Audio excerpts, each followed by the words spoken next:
West Coast Cookbook and Speakeasy with Chef Justice Putnam. Netrootsradio.com.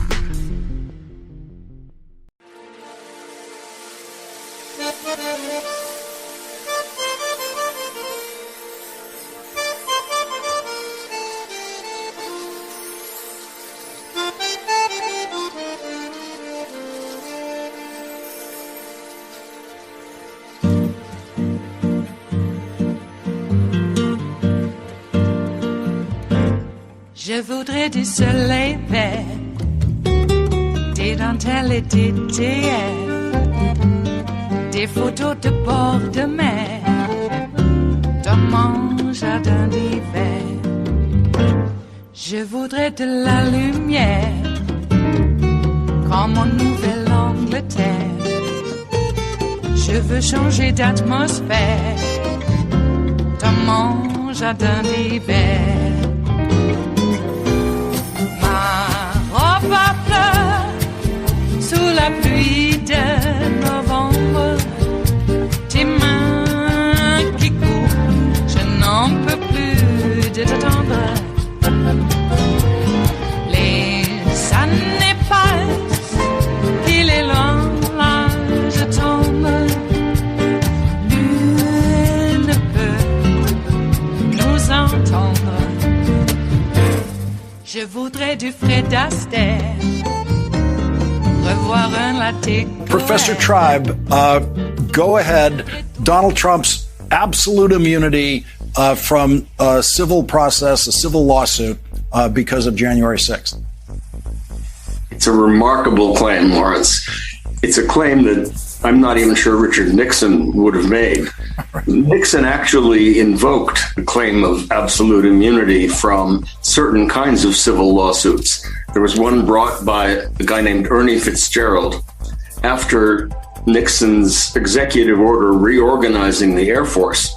And after Nixon had left office, Fitzgerald sued Nixon, saying that he was reorganized out of a job and that the real reason the president did it was that he didn't like the way Fitzgerald had testified against him. The U.S. Supreme Court in 1982, in a case called Nixon v. Fitzgerald, held that when the president is exercising his official duties, he cannot be held liable.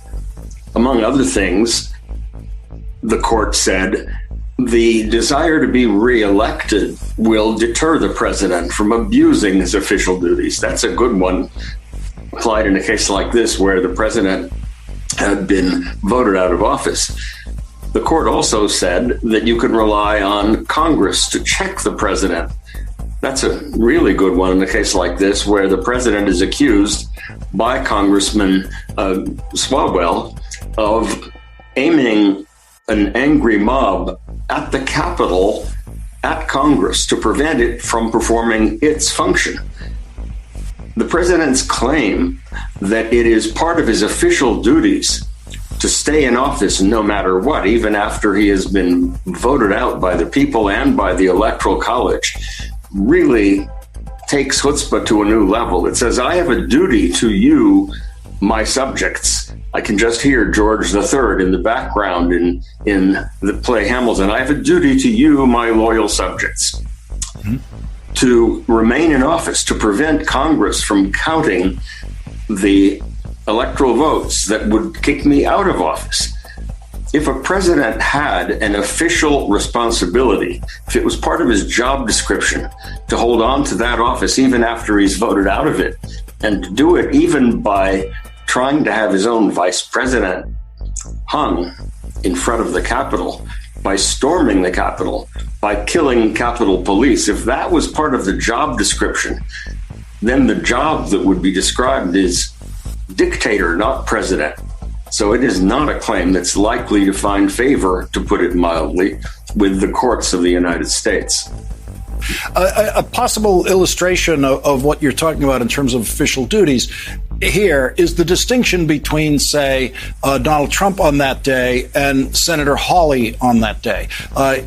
One might argue that Senator Hawley helped provoke an insurrection at the Capitol by challenging the Electoral College vote. However, there is an official procedure that Senator Hawley was working within when he did that, and it might have been encouraging to people, and but he was working in a prescribed official procedure when he did that.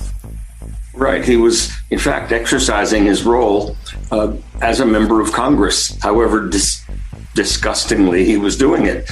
And there is a clause in the Constitution, the Speech and Debate Clause, that says that for any speech you make on the floor of Congress and for exercising your official duties, you can't be questioned in any other place. There is no such provision for the president. There is, however, a judicially created immunity. The court recognized and elaborated on it in the case of Nixon v. Fitzgerald, but it said it was part of the separation of powers, that you don't hold the president responsible in the Article 3 judiciary for his carrying out his Article 2 duties as president. Among other things, it said the impeachment power holds him in. That's also a good one in this case. Remember, when a lot of the members of the Senate voted to acquit him, they said, including Mitch McConnell, said, he will follow him, to use that quotation from the tweet that you began with. The law will follow him. He will be held accountable. That's why we don't have to convict him. Well, this is the law holding him accountable. And he says, not me. I was president of the United States. He just has made a fundamental mistake. The president is not a sovereign. The president is not the king of us. He's not George III. He is not even George Washington. He is exercising power as an employee of the people of the United States. He answers to the people. And one of the ways you answer to the people is by being held accountable for the damages that you do when you aim an angry mob at members of Congress and others who get severely injured as a result. Eric Swalwell in this lawsuit talks about how he thought he was going to die. He basically said goodbye to his wife and to his children because he was among the targets of this supposed exercise of official power. The president is trying to have it both ways and every way.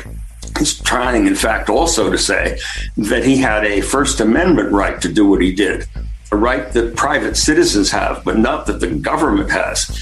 And for him to say that he was really just being the government, doing the government's duty, doing his duty to American citizens when he fomented an insurrection, a violent insurrection, to try to hold on to office, just pushes it way beyond the limit. And it's like the 13th chime of a clock. Whatever other defenses he might have in a lawsuit like this really become almost laughable when his basic defense is, you can't touch me. I was president of the United States.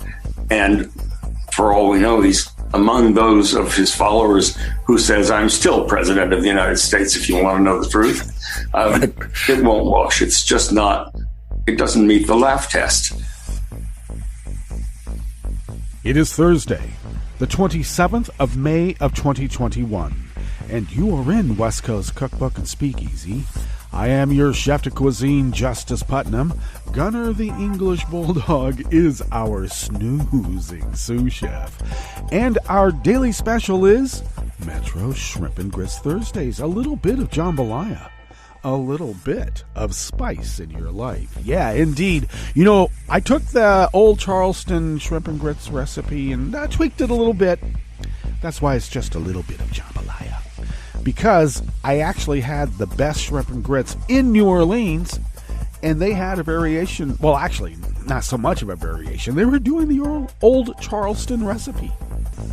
So, have I updated it? Well, every chef makes it their own in some fashion. By a tweak here, tweak there. Fresh herbs not found in New Orleans, maybe? Yeah, they have them. They just don't use them. Well, we wake up again to, the resonance of another mass killing. You know, there were so many that we never hear about. There's actually, under the definition of mass killing, there's one every day. Several every day. This was particularly bad because, I don't know, like somebody went postal at the transit authority again. Yeah, long-time employee. Now, they say long-term employee. Worked there for about 8 years. Is that long now? I don't know. I thought working somewhere like for 20 was supposed to be long. Right when you're about ready to retire. Something ticked this guy off, and maybe being fired had something to do with it. I wonder. Amassed an arsenal, even though he had allegations of spousal partner abuse, described as having alcohol-fueled rages, and he had guns. You would think he would fall under the red flag laws. Maybe he was under an order. Maybe. I do know that before I got suspended from Facebook, and we'll get to that story in just a bit here, that immediately when these allegations come out in any kind of killing, local or something that's made the national news, as this one has, international, is that red flag laws are a violation of Second Amendment rights to own guns. Which, I don't know, are guys that brazen that they can just come out and say, yeah, I'm a wife beater and I have a right to a gun? Because, the bitch be bad, What? Jeez. Okay. So, and apparently there's enough legislators in the legislatures of America who agree. Yikes. I don't know. I think that it's a no-brainer to say keep the guns out of the hands of a wife beater. Only bad things can happen when you allow that. And maybe that's the whole point. Maybe they want bad things to happen, because if you are under the belief that government does not work, you're going to make damn well sure it doesn't. You would want to foment an insurrection. Yeah, you would want to. Oh, boy. Well, let me tell you really quickly about the results of my appeal to the Oversight Board at Facebook for another suspension of bullying and harassing Nazis. Maybe they don't call them Nazis. I think they would probably just call them Trump voters, Republicans, right-wingers. I use Nazi for short because that's pretty much what they are. Look it up and look what the Nazis did and look up what these guys are doing. Okay? Jesus. It's a Reichstag fire every day. Every day. No wonder they're getting away with what they're getting away with. They even had the enabling laws passed, and now we got Amy Coney Barrett saying, yeah, enabling laws. There they are. President? We don't need your freaking president. We have the enabling laws now. So, yeah, I apparently, with humor, of course, bullied and harassed Nazis once again. The algorithm does not like me. I always remind folks that the coder came before the artificial intelligence, okay? So those biases must have been mathematically inputted in some sort of code. Well, I just simply was in a discussion about the death penalty. I'm against the death penalty. I'm sorry. Does that make me evil? Apparently, it does, because there's some vegan death penalty proponents. I don't know how that works, but hey, it does. Who happen to be the usual Nazi suspects, I should add, who seem to be able to get away with so much, and yet if you ever say a joke, you will be suspended for bullying. How dare you? So, this vegan guy, I knew it was coming. wanted to question my moral turpitude. If you're against the death penalty, but you eat meat, what? Is that a gish galop you're trying to get me to do? So, when asked if I eat meat, I respond mostly that, if I was like forced to eat meat, like in a survival type of situation, I guess I could eat a Nazi. And then I summed up with, but it would probably turn out to be plant-based, and it would be called sauerkraut. And apparently, that was enough to be suspended for bullying and harassing. I put in, as you have heard, I go on this with ad nauseum. I apologize. I'm just giving you an update. I initially reported back that, no, I don't agree with this. How can you say that this is bullying and harassing? I'm making a joke.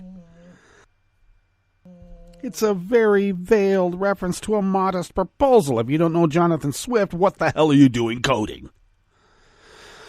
The coder came before the artificial intelligence. If the artificial intelligence has no humanities background, neither did the coder. So, I then went, for the first time, decided, hell, I'm going to submit this to the oversight board.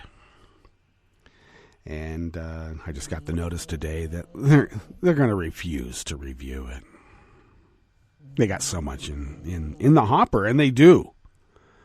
Because if they're suspending people like me over the most mundane, idiotic things that have nothing to do with the discussion and are clearly not bullying and harassing, as opposed to the bullying and harassing that went on.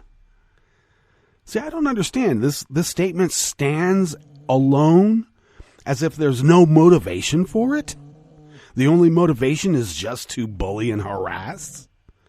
Is that how a coder has coded the AI? There's something deficient there. Human error. If there's a problem with the artificial intelligence, it's because of human error. They're not sending their best and brightest. They are not. So, well, I guess I'll just have to wait. I think that the total now is that I'll be gone for another 22 days from Facebook. Well, I'm getting used to it. I can almost maybe get rid of Facebook. Of course, everybody's there. Should be a utility. I'm all for breaking up Facebook into, hey, let's have Napster, Tribe, and MySpace. We could do that. Even Friendster. Let's bring Friendster into this picture. All right. So, so much more going on. The voter suppression efforts by the Nazi GOP continue. Yeah, what's up with this cyber ninjas? How do they get away with all they're getting away with? And people are just taking their word for things? This is almost like Project Veritas being able to get on the national stage again as if they have not done this time what they've done in the past. When we say the big lie, it's not limited to just lying about winning the election. That's just part of the big lie. The big lie is all of it. Every single lie. The bigger, the more people will believe it. And apparently they have 73 million brainwashed. Tens of millions ready to rumble. They already built the icebox baby gulags, and we already have all those gated communities all over America. We could just, take them over by eminent domain and make them into a private gulag run by private business. Everybody would love that. Yeah, even the ones in the gated community, just tell them, hey, you got your whatever it is that you like to shop at. Go there. Got your little park. Have fun. Just stay there and stop bothering the rest of us. We're trying to pave the roads and fix the bridges. Well, what's on the rest of the menu here in the Bistro Cafe part of West Coast Cookbook and Speakeasy as we start off on this fine Metro Shrimp and Grist Thursdays? Boy, my rants have been getting ranty. They have been for a while now, haven't they? Well, as we started at the top, that was Lawrence Try breaking it down about how Trump is acting like a dictator with his absolute immunity defense. I think that there's something limited in the mental capacity of those who believe they have absolute immunity. Like that Samoan president who said he was appointed by God. So he can't leave office now that a woman is going to take over. One was voted in. Mere mortals voted her in. I was appointed by God. Okay. If you believe that, you're a loon. On the rest of the menu, and I say that affectionately too, to all the loons out there, because actually a loon is a quite beautiful bird. Back to the stories at hand. Tom Cotton says any call to end racism is Chinese propaganda. You know, racial equality has been colored, no pun intended, with having commie backing since the beginning, even before there were commies. How did that work? Well, dig into the right-wing mind and you'll find out. Interior Secretary Deb Haaland is asked to protect gray wolves from laws allowing their unlimited killing. Kill all the wolves. What is this? The 1830s again? And Texas is missing a chance to avert the kind of deadly blackouts like the one that froze over 4 million customers for a week in February, and according to a Buzzfeed study, killed at least 700. Greg Abbott says only 150. Could be as high as 900.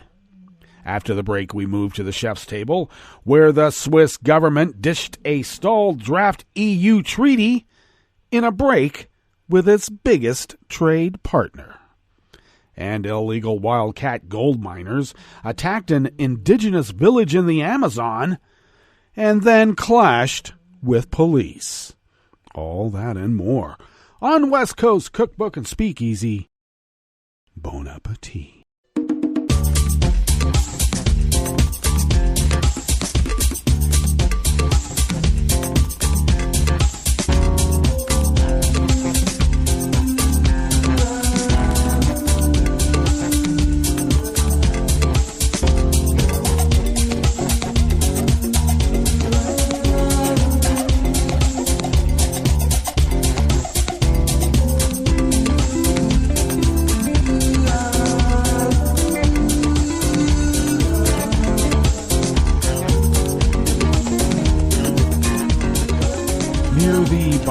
Of our homepage at netrootsradio.com. To the right of that page is the chat room link, and the chat room is monitored by Kelly Lincoln. Thank you, Kelly. All the way across the page to the left at netrootsradio.com, near the bottom of the page, there is the link to our Patreon page, and if you could become a recurring Patreon of Netroots Radio, if you could afford an espresso-type coffee drink and send those funds to us once a month, you are helping us fulfill our civic duty. And how is that? Well, you help us pay our bills. We then fly under the radar, which when you pay your bills in this system, wow, you can do a lot. even what we're doing, especially with all the powers arrayed against us. Anyway, your help with our funding and paying our bills allows us to then fly under the radar and continue this Resistance Radio broadcast as we have been 24/7, 365 for now over 10 years, because it's been a couple of months now since our 10th year, our official 10th year anniversary of continuous 24/7, 365 Resistance Radio. You have been responsible for us being able to do so. That is our civic duty as the founders originally intended so many years ago. Thank you for your generosity. Thank you to those who have increased their generous patronages monthly. It has come at a needed time. It's always a needed time. But we're still phasing in machinery and software because planned obsolescence is back in vogue now. Wow. So if you, once again, thank you so much. If you would like to follow Netroots Radio on Twitter, go to @Netroots Radio. Tom takes care of that platform and a whole lot more for us here at Netroots Radio. Thank you, Tom. Follow me on Twitter at Justice Putnam. I incidentally post the show notes and links diary on Daily Co's about 10 minutes before showtime. Get that posted up on Twitter and other social media platforms, not Facebook right now. Kelly has been pretty busy, so I can't expect her to be posting my show on our Facebook Netroots radio page. Damn Zuckerberg. Anyway, I do get the show notes and links diary on Daily Co's, and that does get out on social media platforms, Twitter being one. Check out the show notes and links diary because that's where the real reportage is. The complete article. Follow the show on Twitter at CookbookWest and pick up podcasts by way of Spreaker, Stitcher, TuneIn, iHeart, YouTube, iTunes. You know where. You do. All right. Let's get into this first offering. Comes out of the American Independent by the great Oliver Willis, by the way. Senator Tom Cotton claimed on Tuesday that advocating for dismantling systemic racism is propaganda in service to the Communist Party of China. White House National Security Advisor Jake Sullivan wrote later on that afternoon, on the anniversary of George Floyd's murder, we reflect on the fact that dismantling systemic racism is also a national security priority. The fight for racial justice at home and abroad is foundational to our future and to how the world sees us. So, Cotton tweeted in response just minutes later, this tweet is approved by the Communist Party of China. Republicans in Congress largely ignored the anniversary of George Floyd's murder, but they have been more vocal about the supposed communist threat of anti-racist policy and education. You know, when you live long enough, you get to see this happen several times. Jeez. You think they would come up with something new? God. Rubio on Wednesday yesterday argued that social justice is often a code word for social Marxism. Really? Where have I heard that before? Senator Matt Gaetz, you know that guy? I didn't know she was 17. She 17? No way. He said just days ago that the real threat to our nation is the Marxism and critical race theory that they, meaning the Biden administration, embraces.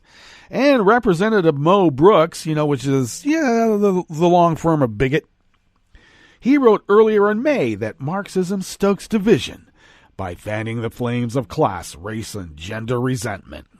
Wow, I thought that's what you guys did. Cotton has repeatedly lashed out at efforts to address systemic racism in America. In February, he characterized efforts by the Biden administration to address racism as anti-American and racist itself. I'm not the racist, you're the racist. A month later, Cotton said that acknowledging the existence of racial bias in the country was slander against America.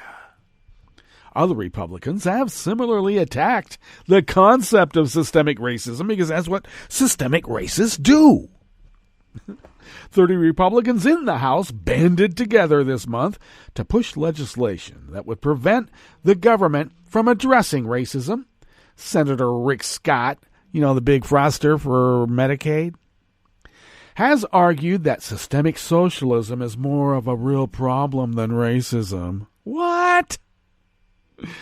International rivals of the U.S. have tried to exploit the racial animosity in this country to their own advantage, citing campaigns by the Russian and Chinese governments to highlight and exploit America's racial divisions.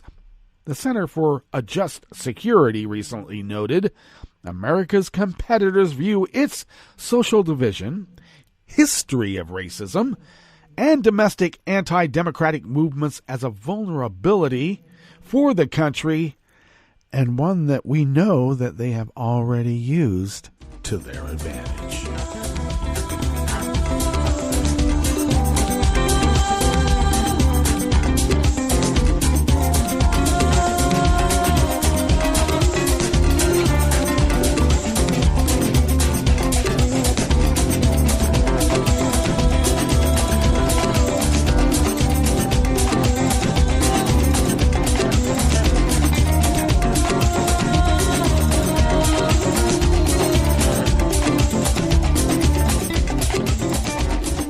next offering here in the Bistro Cafe of West Coast Cookbook and Speakeasy is out of the Associated Press by way of the American Independent.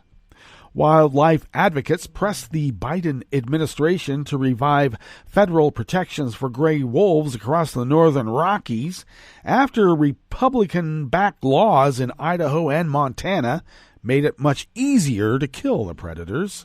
The Center for Biological Diversity, the Humane Society, and Sierra Club filed a legal petition asking Interior Secretary Deb Haaland to use her emergency authority to return thousands of wolves in the region to protection under the Endangered Species Act. Republican lawmakers in Idaho and Montana pushed through legislation in recent weeks, as reported here, by the way, that would allow hunters and trappers to kill unlimited numbers of wolves using aggressive tactics such as shooting them from ATVs and helicopters, using night vision scopes, and setting lethal snares that some consider inhumane. Hundreds of wolves are now killed annually by hunters and trappers in Montana, Idaho, and Wyoming, after the region lost federal endangered protections in 2011 under an act of Congress, after the species had rebounded from widespread extermination last century. And supporters of restoring protections say the new laws will tip the scales and drive down wolf numbers to unsustainable levels, while also threatening packs in Wyoming and other nearby states that have interconnected populations. They argue the changes violated the terms that allowed state management of wolves and want Haaland to act before the looser hunting rules start going into effect in Idaho on July 1st. Now, the petition seeks to restore protections across all or portions of at least 6 states: Montana, Idaho, Wyoming, eastern Washington, eastern Oregon, and a small area of northern Utah. It steps up pressure on the administration over wolf populations that were declared recovered when President Joe Biden was serving as vice president under former President Barack Obama. Biden also inherited a legal fight in the Midwest over Trump's removal of protections for wolves in Minnesota, Wisconsin, and Michigan. In both regions, hunting groups and livestock producers successfully lobbied for more permissive hunting regulations to counter persistent wolf attacks on livestock and big game animals. Now, the study of wolves is not a new research. This has been going on for decades, if not a century. And we already know that when wolf populations are decimated, it is discovered that their main source of food are not domesticated cattle, but actually rodents and other small game, the kind that spread disease like hantavirus. Kill the wolves, spread a pandemic.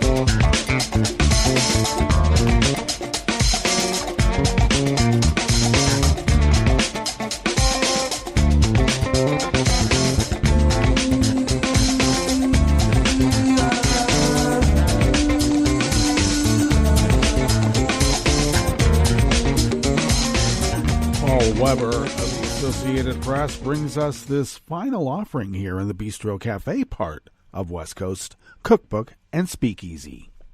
LZ Ford lost power in his freezing home for nearly a week during February's catastrophic blackouts in Texas. By the time the 68-year-old widower was found on the floor, his hands were purple with frostbite. He died the next day. The whole thing was a train wreck from day one, pretty much, said Larry Ford, his son. 3 months later, Texas's first pass at a fix is almost out of time. Only days remain for state lawmakers to make good on promised overhauls following one of the largest power outages in U.S. history, when more than 4 million customers lost heat after an Arctic blast buckled the state's electric grid. But there are worries that booming Texas may come up short of stabilizing power and averting future blackouts. Concessions to oil and gas interests have reduced the scope of weatherization mandates. The threat of hefty fines would be left up to Texas regulators, who've long been criticized as cozy with industry operators. Nothing is on the table that would add more power capacity to one of America's fastest-growing states. There also remains a fading but continued effort to push more costs onto renewable energy generators, though frozen wind turbines and iced solar panels were not, as some GOP lawmakers falsely claimed, a primary driver of the blackouts. Any changes to Texas' beleaguered power grid must reach Republican Governor Greg Abbott's desk by Sunday. Energy experts who have criticized Texas's previous lapses in protecting the grid say that despite shortcomings, there is progress in the legislation that is likely to reach Abbott. They point to power plants that would be winterized, new oversight, and improved coordination when a crisis hits, but worry remains that it does not go far enough after America's proud energy capital couldn't keep the lights on. Republicans have boasted about keeping regulations low in Texas and have defended the response. Of course, well, this is the state that allows fertilizer plants to blow up, taking out nearby elementary schools. And what were their fine? A couple $100. The freeze and the ensuing blackout killed at least 151 people across Texas, according to state health officials, with Greg Abbott putting his thumb on the scale because a Buzzfeed study just released this morning shows that at least 700 died and as much as 900 died because of being in hospitals, being old, having pre-existing conditions, not being impervious to freezing for a week. Hypothermia was the most common cause of death, while carbon monoxide poisoning killed others who sought warmth from cars and outdoor grills. Lawsuits against electric providers have stacked up, including one from Larry Ford, who said icy roads around the rural town of Whitney prevented him from checking on his father sooner. Proposals to change the oversight of Texas's big electric grid, which powers 90% of the state and is cut off from the rest of the U.S., and then impose steep fines on power plants that don't winterize equipment, does have broad support. Abbott, whose hand-picked energy regulators stepped down under pressure, has demanded that power producers winterize, but it is not likely to result in mandates to protect every natural gas wellhead or pipeline in Texas from freezes. The most comprehensive bill, Senate Bill 3, would instead leave it up to regulators to decide which ones are essential and then impose fines for failing to protect them. This is Texas after all. During February's storm, demand for heat soared as temperatures plunged. Roughly a quarter of Texas's natural gas supply was knocked offline. Failures by fossil fuel plants, including natural gas facilities, contributed twice as many outages as solar and wind, according to the Electric Reliability Council of Texas, the state's grid operator. The efforts to limit the weatherization of natural gas sources has played out as some Republicans are trying to push more costs onto the renewable energy industry, which leaves the nation in wind energy production in Texas and provides more than 1/5 of the state's electricity. Well, let's get to our break while they hash that out. And when we get back from our break, we will go through weather from around the world. And we will finish up with the stories that we've curated for you today. You are listening to West Coast Cookbook and Speakeasy. And we will be right back. You are listening to netrootsradio.com. Please hang up and try again.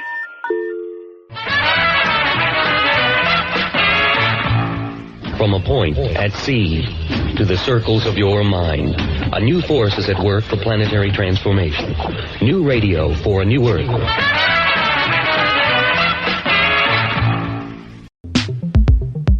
The world may have just come to understand the nature of disease epidemics over the last year. But for more than 2 decades, David Erne has been working on his own understanding of infectious diseases, and he's using math to explain it all. And I'm particularly interested in patterns of epidemics that have occurred in the past and see what we can understand about disease spread in the past and hope to learn about disease spread in the future from that. Erne is an applied mathematician at Ontario's McMaster University. His research explores factors that contribute to how diseases spread among people. And he's become an expert in tracking down the historic documents about long-ago epidemics that still hold mathematical clues we can learn from today. Key to all this is his team's knack for digital sleuthing. Early on in his career, Erne recognized that he could uncover numbers of deaths and their causes in Europe by sifting through piles of old records. They're called bills of mortality, and he's found thousands of them. If we were to look over time at all of them, they were published weekly over hundreds of years, we'd see a pattern, and that would be potentially very enlightening. Erne started looking for one such pattern in London during the 1660s. That's when a pestilence called the Great Plague ripped through the city. Bubonic plague was the culprit. It's an infectious disease spread by rat-biting fleas. Erne knew all about that, but what he didn't know was what the pattern of transmission looked like over time. So typical epidemics, what happens is a pathogen enters a population, somebody's infected and may infect others. And initially, when almost everybody is susceptible to the infection, you see exponential growth of cases or deaths or both. But eventually, so many people have been infected and become immune that the epidemic turns over. And, you start to see a reduction in the number of cases each day or each week or however. If, like David Erne, you plot out the number of cases over time for an individual epidemic, you'll see an exponential rise and then a turnover and then another rise and so on. It's kind of like a skewed bell. And that plot can answer a lot of questions. How quick that exponential rises at the beginning. How high does it go? How rapidly does it turn over? The structure of the epidemic, what's called the epidemic curve, which is what I'm describing. The answers to some of these questions were sitting hidden in plain sight for centuries at London's Guildhall Library. That's where Erne and his team found hundreds of pages of yellowing parchment. The city, as it turns out, started its own health surveillance system back in the early 1600s. Now Erne and the rest of his team had access to weekly plague death counts in each of the 130 parishes that made up the city. The death counts were key to understanding the speed of spread, but the fact that they were tied to a spatial grid gave them something more. It revealed the movements of an invisible killer. Erne and colleagues found that the number of deadly infections doubled every 11 days. He was also able to tease out very strong evidence that a wave of death washed from the outskirts into the city center over a period of many months in 1665. In a year and a half, a quarter of the population of one of Europe's largest cities was dead. The human toll was shocking. But what the team still didn't know was how this compared to epidemics that played out centuries earlier. The period of which the bills of mortality cover captures the Great Plague of London and a number of plague epidemics that occurred earlier. But we know there were earlier plague epidemics, but no chance of finding mortality records before 1538 because the deaths weren't registered. Erne was again stumped. How could he and his colleagues find out more about the dynamics of plague and its spread prior to the 1530s? On a whim, a colleague simply did a Google search for digitized last wills and testaments and found thousands more documents. They used the dates those wills were written as a proxy for the date of death. if you plot them up, so there's daily counts of wills, and you can see clearly all 4 known plague epidemics in the 14th century. And that was really exciting. Through this new method, Ern discovered that the number of people killed by plague doubled only every 43 days during the Black Death. It was the most deadly plague epidemic in human history, and it peaked in Europe between 1347 and 1351. Even so, the disease wasn't moving through the population nearly as fast as Ern found that it was later in the 1660s. There was such a big difference in the growth rate, or the doubling time, for a disease that, as far as we can tell, didn't evolve in a significant way. It spread 4 times as fast in the 17th century than in the 14th century. That's not a small difference. That's a huge change. A doubling time of around 10 days rather than several weeks. The team isn't entirely sure exactly why the Great Plague in the 17th century spread 4 times faster than it did in the 1300s. The population in London increased from roughly 50,000 to 500,000 over those 3 centuries. They also suspect the weather might have played a role. The wealthy were more congregated in the center later on. And the minimum of the Little Ice Age was actually in the 1600s. And so it was cooler during the Great Plague than during the invasion of the Black Death. Colder temperatures could have meant that people spent more time indoors, in close quarters. You only have to look at the winter waves of our coronavirus epidemic to understand why that can contribute to faster spread. Regardless of the details, the work has paid other dividends. Ern and colleagues have compiled a digitized archive of all of the historic documents they were able to scrape for data, a valuable data source for others also trying to understand the ways pandemics can spread. They've also developed 2 different software tools to forecast infectious disease outbreaks and to study growth rates in real time for outbreaks like COVID-19. And we've been using it since the start of the epidemic in order to estimate growth rates and doubling times for COVID. The new software may have been developed with centuries-old data, but the real-time information it's producing now informs policymakers and officials on the front lines of the global pandemic we're all experiencing right now. For 60 Second Science, I'm Emily Schwing.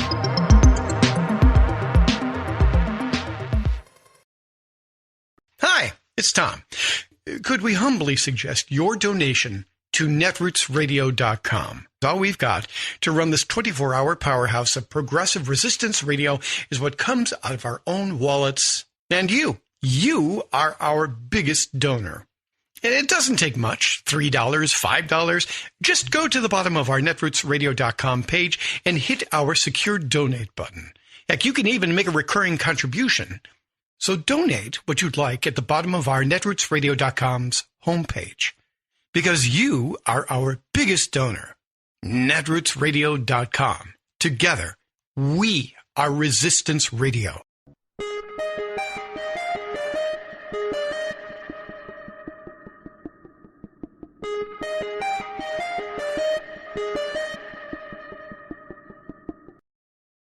This Civil Liberties Minute is about 3 words uttered just over a year ago that may change the world. I'm Bill Newman. Those 3 words were, I can't breathe. The last words spoken by George Floyd on May 25, 2020, as Minneapolis police officer Derek Chauvin pushed his knee into his neck for 9 minutes and 29 seconds and murdered him. The murder of George Floyd sparked protests across the country and the world, and has caused a national reckoning about race, and has engendered a national movement to reimagine public safety and policing. Of course, much hasn't changed. Black people are still 3 times more likely to be killed by a cop than white people, even though blacks are far less likely to be carrying a weapon. And Congress has yet to pass the George Floyd Justice in Policing Act that would prohibit chokeholds and require accountability. And, of course, the murder of George Floyd is just one of many police killings. Remember Eric Garner in New York, Michael Brown in Ferguson, and Tamir Rice in Cleveland, Laquan McDonald in Chicago, and Breonna Taylor in Louisville, and Dante Wright in Brooklyn Center, Minnesota. This list goes on and on. And so does the work we collectively must do to dramatically reform criminal justice and policing. We should press forward on this work with determination and resolve. In their names, and in their honor. The Civil Liberties Minute is made possible by the ACLU, because freedom can't protect itself. I'm Rick Smith, and this is Labor History in 2. On this day in labor history, the year was 1943. That was the day 50,000 striking rubber workers ended their 5-day walkout in Akron, Ohio. It was World War II, and the no-strike pledge was in full effect. Bosses were awash in defense contract profits. At the same time, they used the no-strike pledge to violate collective bargaining agreements, crank up assembly line production, and ignore grievances. As one sympathetic headline read, workers forced to strike in defense of their living standards, slashed by soaring prices, taxes, and anti-union profiteers. Workers at Goodyear, Firestone, and Goodrich had petitioned the War Labor Board for an 8-cent raise and shift differentials that they were entitled to per the Little Steel formula. For a year, they waited patiently and were outraged when they learned the board had only granted a 3-cent raise. Firestone and Goodrich workers threw down their tools immediately and poured out of the factories. Goodyear workers soon followed. In a protest telegram to the board, United Rubber Workers leaders pointed out that living costs had increased by 23% since January 1941. They also noted that essential to maintaining the no-strike agreement was a just settlement of grievances and a $25,000 cap on executive salaries, neither of which had been adhered to. The walkout was one of the first major challenges to the no-strike pledge. Women took the lead as picket captains and dispatchers. Their leadership was accepted without question. Flying pickets cruised the city to enforce picket lines. Black workers at Firestone, impressed by the union's fight for equal rights, figured prominently in the strike. Workers returned to the job with their spirits high, having forced the board to reconsider their demands. Labor History in 2 brought to you by the Illinois Labor History Society and The Rick Smith Show.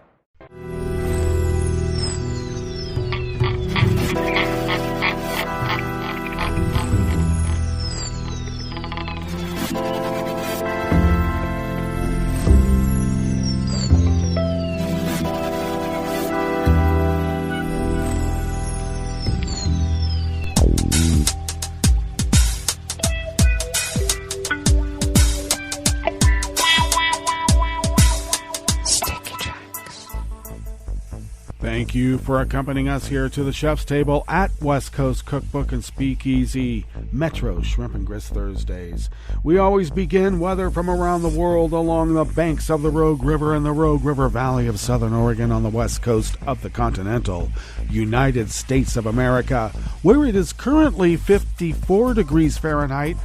Expected to be much cooler than yesterday. We were in the upper 80s yesterday, and we're only expected to be in the low 70s today, mostly because we will be overcast all day with a slight chance of a rain shower or two. Winds will be out of the west-northwest at 5 to 10 miles per hour in just about an hour.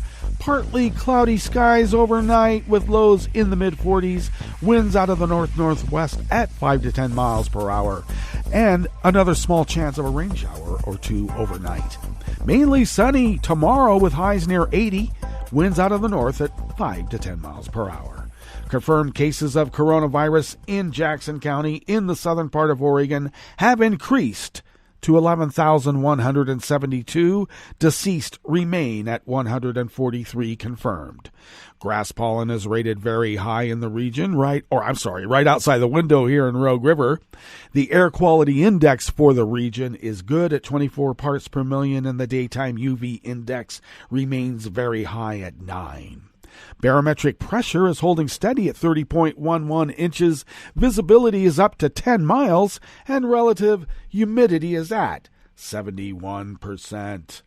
Weather from around the world is brought to you by a crowd of crowdsourced weather stations that are crowdsources from around the world.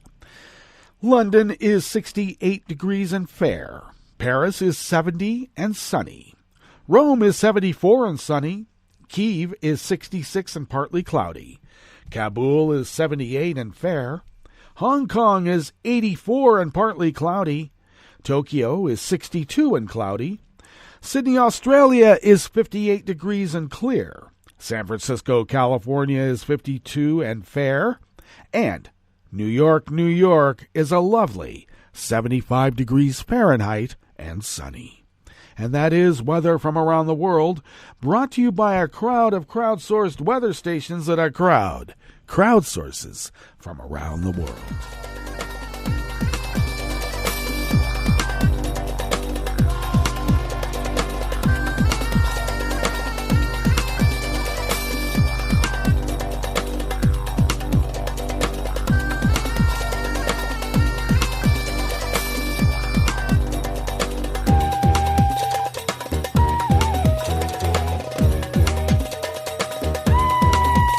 Michael Shields of Reuters brings us this first amuse-bouche here at the chef's table at West Coast Cookbook and Speakeasy. Years of talks to bind Switzerland more closely to the European Union single market collapsed yesterday, Wednesday, when the Swiss government dished a draft 2018 treaty cementing ties with its biggest trading partner. Faced with stiff domestic opposition to the pact, the cabinet said it would break off talks and try to turn the page, with the bloc which surrounds landlocked Switzerland. We're opening a new chapter in our relations, hopefully a fruitful one, President Guy Parmelin told a news conference. Brussels has been pushing for a decade for a treaty that would sit atop a patchwork of bilateral accords and have the Swiss routinely adopt changes to single market rules. It would also have provided a more effective way to resolve disputes. Without this agreement, this modernization of our relationship will not be possible, and our bilateral agreements will inevitably age, the European Commission said. Burns said substantial differences remained on key aspects of the agreement, including on the free movement of people, EU citizens' access to Swiss social benefits and state aid. The Federal Council government today took the decision not to sign the agreement and communicated this decision to the EU. This brings the negotiations on the draft of the treaty to a close. EU-Swiss economic ties are now governed by more than 100 bilateral agreements.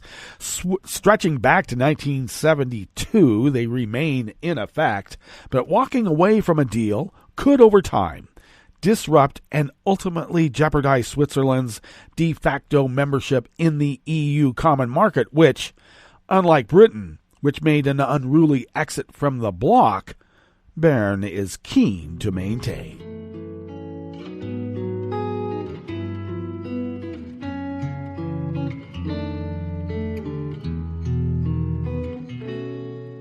Je te donne ce mon amour pour la vie entière. La promesse de me trouver à tes genoux. Aussitôt que tu m'appelles, rester toujours fidèle. C'est tout, c'est tout. Je te donne tous mes printemps, mes étés de mer, mes automnes quand les feuilles tombent partout. Si ce n'est pas une bonne affaire, je te donne tous mes hivers.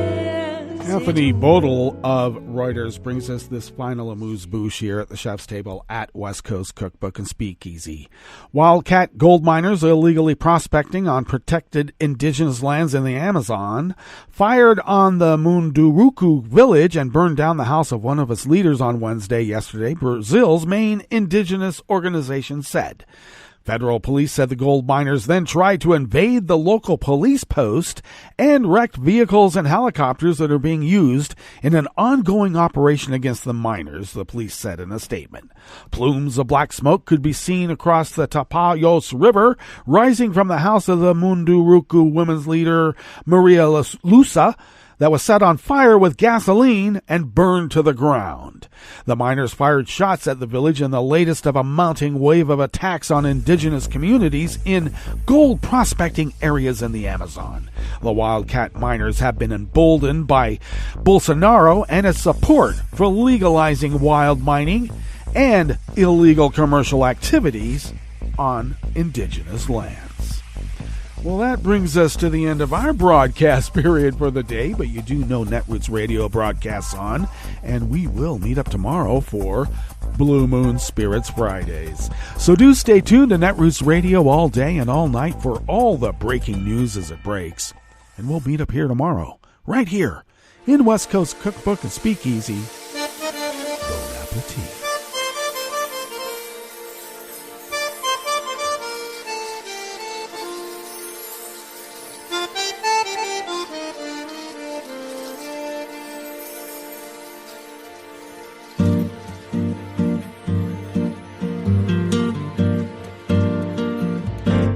Je voudrais du soleil vert, des dentelles et des théières, des photos de bord de mer, dans mon jardin d'hiver.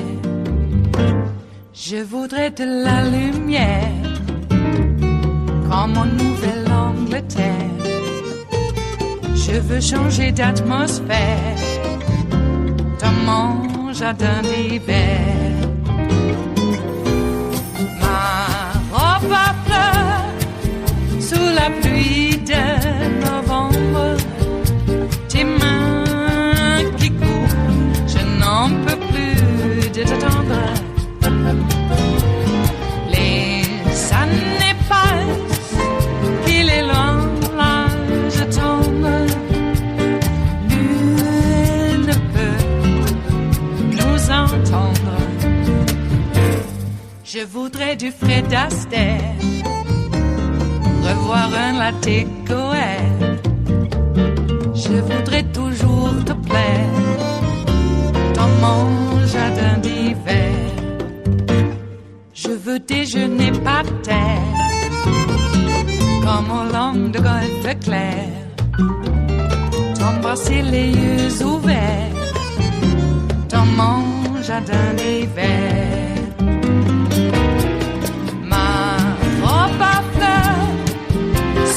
Pluie de novembre, tes mains qui courent, je n'en peux plus de t'attendre.